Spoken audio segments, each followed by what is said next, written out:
ফেব্ৰুৱাৰী 12 বা 13 তাৰিখৰ ভিতৰত আমি পঞ্চায়ত নিৰ্বাচনো সামৰণি মাৰিব খুজিছোঁ, যাতে জানুৱাৰী মাহত আমি পঞ্চায়ত ইলেকশ্যনৰ নটিফিকেশ্যন দিব পাৰোঁ আৰু ফেব্ৰুৱাৰী 10 তাৰিখৰ আগতে আমি পঞ্চায়ত ইলেকশ্যন সামৰণি মাৰিব পাৰোঁ। ফেব্ৰুৱাৰীত অসম বিধানসভাৰ অধিৱেশনো হ'ব। এইবাৰ অসম চৰকাৰৰ আমি এটা সিদ্ধান্ত লৈছোঁ যে এইবাৰ বিধানসভাৰ যিখন বাজেট অধিৱেশন তাৰ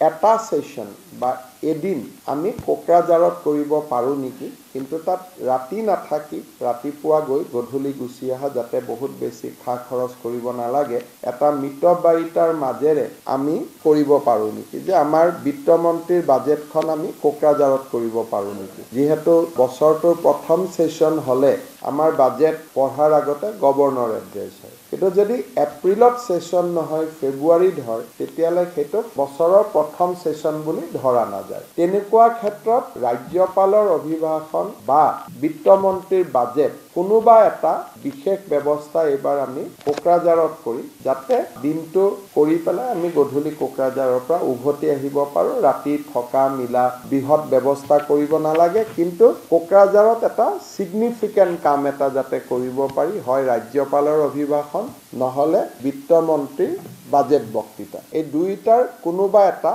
আমি কোকৰাঝাৰত কৰিম আৰু 2 এদিনতে BTR কৰ্তৃপক্ষৰ লগত কথা পাতি এই বিষয়ে আমি সিদ্ধান্ত ল'ম। কোকৰাঝাৰত বিধানসভাৰ অধিৱেশন পতা বহুদিনীয়া ইচ্ছা এটা আছিলে BTRৰ ৰাইজৰ, আমাৰ বিধানসভাৰ অধ্যক্ষৰ, আৰু মই ভাবোঁ যে তাৰ জৰিয়তে এইটো আমি সমাপন কৰিব পাৰিম।